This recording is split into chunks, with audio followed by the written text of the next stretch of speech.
मानस, अरे राजा, 2 दिवस झाले तू अजूनही तीच गोष्ट धरून बसला आहेस. मी बोलली ना, मी तुला कॉल करण्याचा खूप प्रयत्न केलेला, पण तेव्हा तुझा फोन लागलाच नाही. मग यात माझी तरी काय चूक की तू तुझ्या आईसोबत अबोला धरून बसलाय. तरी फोन लागत नसला तरी मी तुला मेसेजही केलेला ना. इकडे सकाळी सकाळी मानस जसा नाश्त्याला आला, त्याच्या आईने अगदी तोंड बारीक करून त्याच्याकडे बघितलं. नित्या बंगल्यावर आलेली आणि स्टील तिने त्याला कळवलं नाही, या रागात फुगला होता तो. मॉम, तुला ही छोटी गोष्ट वाटतेय का? त्या दिवशी नित्या स्वतःहून आपल्या घरी आलेली. तीच संधी होती मॉम, तिला इथे थांबवून ठेवायची. बाकी सगळं मी हँडल केलं असतं. पण बघितलं ना, दुसऱ्या दिवशी येते म्हणून सांगून गेलेली तिचा अजून काही पत्ताच नाही. ती लोक तिला कधीच इथे येऊन देणार नाहीत मॉम. तो अग्नेय अग्निहोत्री तिचे सर्व डिसिजन स्वतः घेतो. मी फोन करतोय तर ती माझा साधा फोनही उचलत नाही आहे. मग आत्ता मी काय करू? मॉम, प्रेम करतो मी तिच्यावर, ते पण खूप. तिच्यापासून आत्ता अजून लांब राहणं मला जमणारच नाही आहे. हवीये ती मला, ते पण इतकी की तिला मिळवण्यासाठी आत्ता मी त्या अग्निहोत्रीच्या मेन्शनलाही आग लावून टाकेन.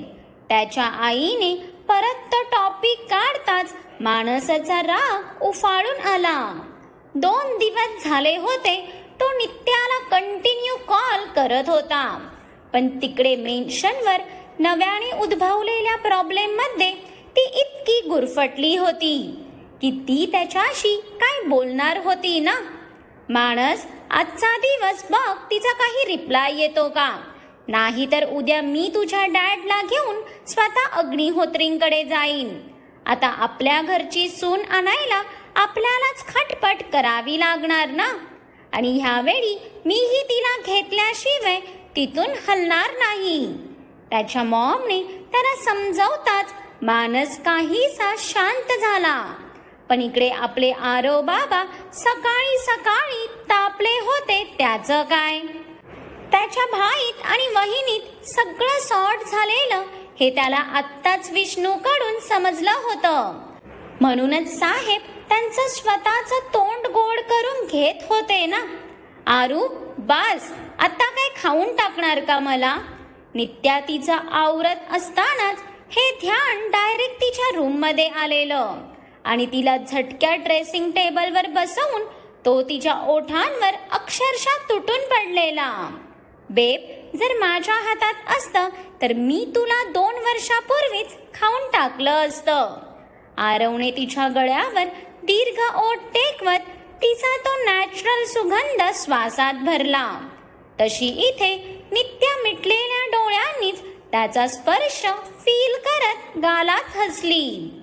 डे बाय डे त्याच्यासाठी स्वतःला कंट्रोल करणं किती हार्ड होत चाललंय हे तिलाही दिसत होतं. तरी तिचा मान राखत तो कुठलीच मर्यादा पार करत नव्हता. स्टील त्याचे हात मात्र त्यांची मनमर्जी करायचे ते वेगळं. आज सकाळी सकाळी माझा चिडका बिब्बा इतका खुश आहे म्हणजे भाई अन वहिनीचं पॅचअप झालं म्हणायचं. नित्याने अनुमान लावायला इथे आरवचं हसू आणखीनच गडद झालं आणि तो तसाच हसत मागे झाला. सगळं बरोबर माहीत असतं ना तुला? तिचा तो फुलासारखा टवटवीत चेहरा बघून आरवने तिच्या नाकाला नाक घासत त्यावरही ओठ टेकवले. सगळं तर नाही, पण हो, तुझ्या बाबतीत प्रत्येक खबर माझा खबरी मला बरोबर देतो. नित्या आरवच्या कपाळाला कपाळ टेकवत अगदी सिरियस स्वरात बोलली. तशा इथे आरवच्या भुवया उंचावल्या ना. खबरी? कोण खबरी, जो तुला माझ्याबद्दल सर्व सांगतो?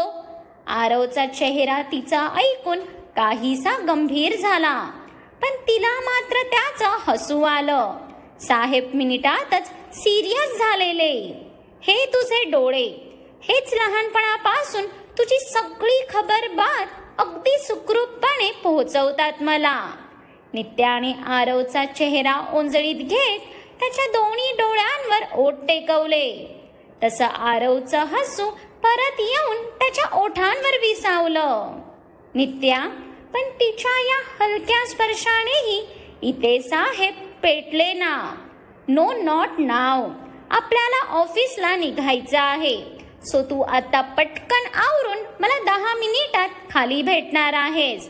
नित्याने त्याचे ओठ परत तिच्या ओठांवर अधिराज्य गाजवणार त्याआधीच त्याच्या ओठांवर बोट ठेवत त्याला मागे गेलं. तसा साहेबांचा मूडच स्पॉइल झाला. तू ना खरंच अनरोमॅन्टिक आहेस. आत्ता सोडतोय, पण आज रात्री तुझं कोणतंच एक्सक्यूज चालणार नाही. आरव नित्याला अलगद खाली उतरवून तणतणतच निघून गेला. तशी नित्या त्याला इतकं गोड चिडलेलं बघून खळखळून हसली. खरंच वेडा होता तिचा आरव. ती परत तिचा आवरायला मागे फिरलीच होती की तिचा बेडवर पडलेला फोन वाजला. तसे आत्ता मात्र तिच्या थोबड्यावर वैतागलेले भाव पसरले. आज मला कोणी आवरू तरी देणार आहे का? नित्याने वैतागत येऊन फोन बघायला तिचा थोबडा आता अजूनच फुलला. या माणसाला देवाने काही कामं दिलीच नाहीत का, जे 2 दिवसापासून हात धुवून माझ्या मागे लागलाय? अरे बाबा, जर मी फोन उचलत नाही दॅट मीन मला तुझ्याशी बोलण्यात काहीच रस नाही इतकं समजू नये का ह्याला? थांब, फोन उचलून फुल हाय इंग्लिश मध्ये ह्याला 2 शिव्या हसडते. मग दिवसभर त्याचा मीनिंग शोधत बसेल हा गदडा. नित्याचं तर मोबाईलवर फ्लॅश होणारं मानसचं नाव बघूनच डोकं फिरलं आणि ती दात चावत तणतणतच फोन उचलायला जाणार की नो नो नित्या, तू असं नाही करू शकत. तुला भाईने काय सांगितलेलं ते विसरली का? तुला ह्या वेड्याला गोडीत घेऊन गुंडाळावं लागेल. जर मामापर्यंत पोहोचायचं असेल तर हा झिंगूरच लास्ट ऑप्शन आहे. नित्याच्या मनाने तिला समजावेपर्यंत फोन कट झाला. तशी नित्या एक क्षण त्या फोनकडे बघतच राहिली आणि तिने मग मनात काहीतरी ठरवून ती त्याला परत फोन करायला तोच पलीकडून पुन्हा त्याचा फोन आला. पण आत्ता मात्र नित्याने खोडकर हसतच फोन उचलला. स्वीटी, वेअर आर यू यार? मी किती कॉल केले तुला, पण तू आहेस की माझा फोनच उचलत नाही आहेस. फोन उचलल्या उचलल्या पलीकडून मानस डायरेक्ट सुरूच झाला. ते बघून नित्याने फोन समोर पकडत त्याच्या नावाकडे बघून तोंड वेडावून दाखवलं. जणू काय त्याला दिसणारच होतं. मानस. पण आत्ता नित्याने आवाजावर कंट्रोल आणत अक्षरशः दमल्यासारखा आवाज काढत त्याला हाक मारली. पण समोरून तिला काहीच रिस्पॉन्स आला नाही बघून नित्याने फोनवर नजर टाकली तर फोन कटही झाला नव्हता. मानस, तुला माझा आवाज येतोय का?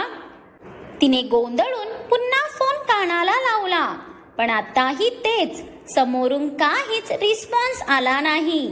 आता तिला कोण सांगेल ना की तो तिच्या तोंडून त्याचं नाव ऐकून आनंदाने धक्क्यात गेलेला ते. मानस, आत्ता मात्र ती वैतागलीच.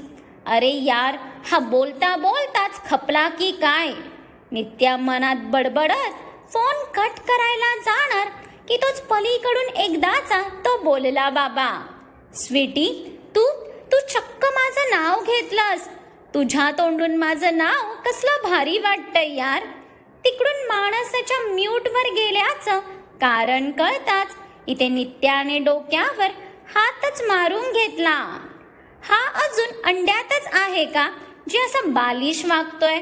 माझ्या तोंडून नाव ऐकून त्यात भारी वाटायसारखं काय आहे? नित्याने तर मनातच डोळे फिरवत परत कॉलवर कॉन्सन्ट्रेट केलं. मानस, ते म्हणजे मी ठरवलंय, मीही तुला ह्यापुढे दादा नाही बोलणार. आय मीन तुला कळतंय ना मला काय बोलायचं आहे ते. नित्याने तिच्या जिभेत अक्षरशः साखरेचा पाक ओतलेला वाटतं, कारण इतकी गोड तर ही कधी हिच्या भुरट्याशीही बोलली नसेल. स्वीटी, यू मीन तुला आपलं नातं मंजूर आहे?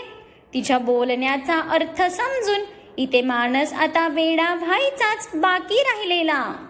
बिचारा आनंदाने हृदयाची धडधड वाढून हार्ट अटॅक यायचा त्याला. तसं खपला तरी काही प्रॉब्लेम नाही म्हणा, अग्नीचंच काम कमी होईल म्हणायचं. यु नो व्हॉट मन्नू, मी परवा बॅग घेऊन तिकडे येणारच होते. तशी मी पॅकिंगही केलेली, पण काय माझं नशीब ना, मला ना ताप आला आणि मग भाईने तर मला घराबाहेरही पडू दिलं नाही.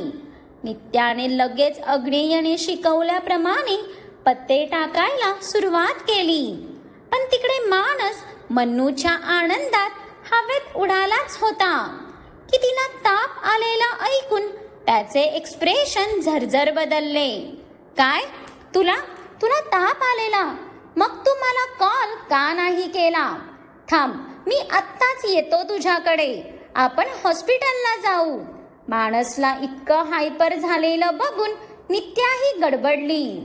तो इथे आला तर तिचा आरव त्याला इथेच गाडून टाकायलाही कमी करणार नव्हता. त्यात प्लॅनवर पाणी फिरणार होतं ते वेगळं. नाही थांब, तू कशाला येतो ना इथे? आय मीन आता मी ठीक आहे. नित्याने कसं बस त्याला काहीतरी सांगून शांत करू पाहिलं, पण तो दीड शहाणा कसला शांत होतोय ना. हिने ताप आला सांगायला तिकडे त्याच्या अंगात कापरं भरलेलं वाटतं. नो बेबी, तुला पाहिल्याशिवाय मला आता राहवणारच नाही. मी येतोय, डोंट वरी, ओके स्वीटी. मानसचा तो उतावीळपणा बघून नित्याला तर हा मोबाईल फेकून त्यालाच मारूसं झालं. म्हणजे ह्या मुलाला इथे येण्याची किती ती घाई ना, जणू हा इथे जावयाचा अधिक मास सेलिब्रेट करायला येत असल्यासारखा उतावीळ झालेला.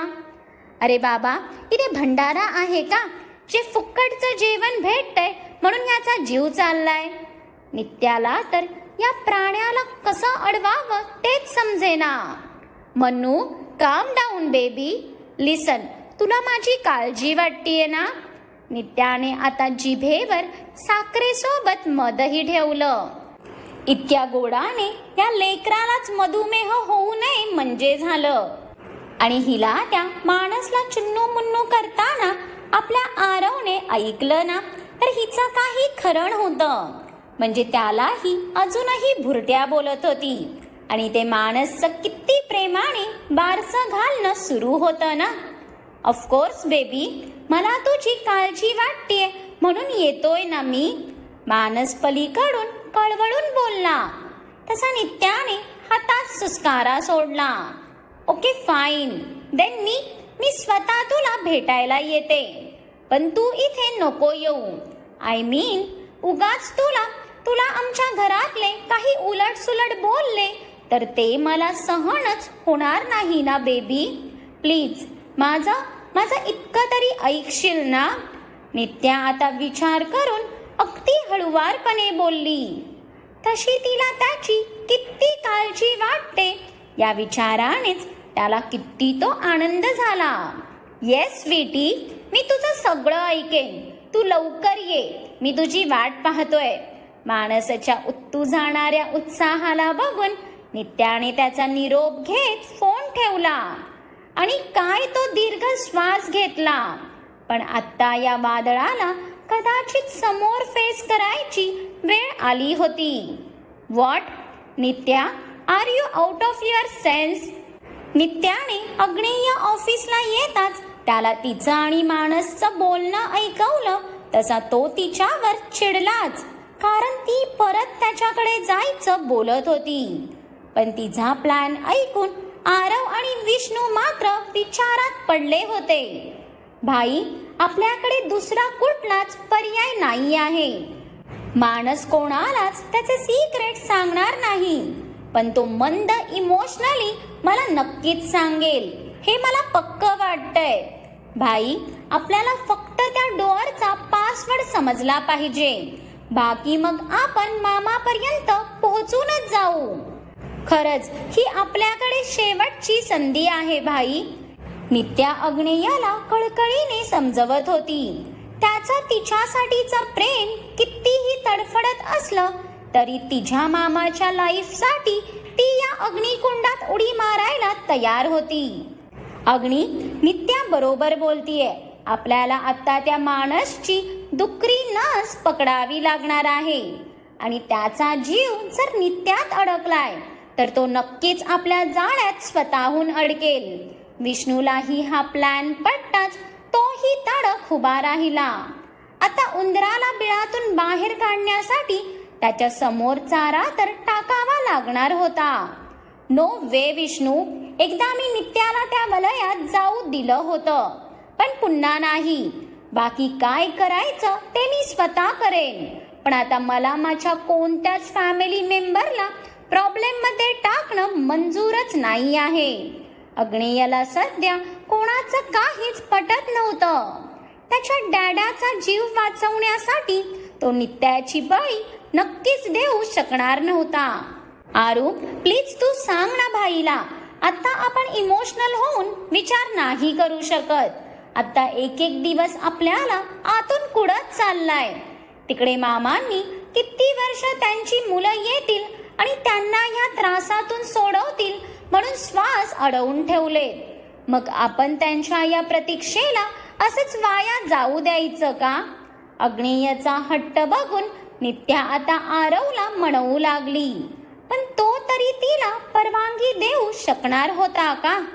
नित्या, तुझा डॅड साठीचा कन्सल्ट आम्ही समजू शकतो, पण तो माणूस दिसतो तसा नाही आहे ग. तो एक नंबरचा सनकी आहे. मी पाहिलंय त्याचं खरं रूप. त्यामुळे मलाही तुझं तिथे जाणं पटणार नाही. आपण काहीतरी दुसरा मार्ग शोधू. आपल्याला इतकं तर कळालं ना त्याने डॅडला कुठे ठेवलंय, मग आपण तो पासवर्डही मिळवूच. आरवने नित्याच्या खांद्यावर हात ठेवत तिच्या समोर पाण्याचा ग्लास पकडला, कारण ती ह्या सर्वात जरा जास्तच हायपर झालेली. अग्नी, अरे आपण असणार तिच्या सोबत, मग तू इतका का घाबरतोय? आणि मला तर हेच समजत नाही की चक्क ती अग्नेय अग्निहोत्री आज घाबरत आहेत. विष्णू अग्नेयाला असं इमोशनल होताना बघून काहीसा चिडलाच त्याच्यावर. विष्णू, मी घाबरत नाही आहे, बट मी ह्या गोष्टीचा ऑल ओव्हर विचार करतोय. जर थोडं तरी मागे पुढे झालं तरी नित्या प्रॉब्लेम मध्ये येऊ शकते आणि हे मला कदापि पटणार नाही. अग्नेय अजूनही त्याच्या निर्णयावर ठाम होता. भाई, माझ्यावर विश्वास ठेव. मी असं काहीच किडे करणार नाही की मी प्रॉब्लेम मध्ये येईन. सो प्लीज भाई, मला परमिशन दे ना. नित्याला अग्नेयची कळकळ समजत होती, पण तिला त्याच्या मनातल्या वेदनेचाही अंदाजा असल्याने तिला त्याच्यासाठी हे करायचंच होतं. आत्तापर्यंत त्याने तिला मुलीसारखं जपलेलं, पण आज जेव्हा मुलीचं कर्तव्य निभवायची वेळ आलेली तर ती मागे कशी होणार होती ना. अग्नेय मोठा उसासा सोडत नित्याला समजवायला जाणार की नित्या, मी तुला परमिशन देते. तोच दरवाजातून आलेल्या त्या नाजूक आवाजाने आत्ता मात्र अग्नी झटक्यातच वळला. प्रिन्सेस आणि समोर सियाला बघून ते सगळेच तीन ताड उडाले. मग काय वाटतं तुम्हाला, सिया या मिशन मध्ये ह्या सगळ्यांची साथ देईल का? त्यासाठी पुढचा भाग आवर्जून बघा, कारण पुढचा भाग नक्कीच थ्रिलर असणार आहे. आणि आजचा भाग जर तुम्हाला आवडला असेल तर लाईक करा, कमेंट करा आणि खूप साऱ्या फ्रेंड्स सोबत ही स्टोरी शेअर करा. आणि ज्यांनी कोणी अजून माझ्या चॅनलला सबस्क्राईब नाही केलं त्यांनी आठवणीने सबस्क्राईब करा.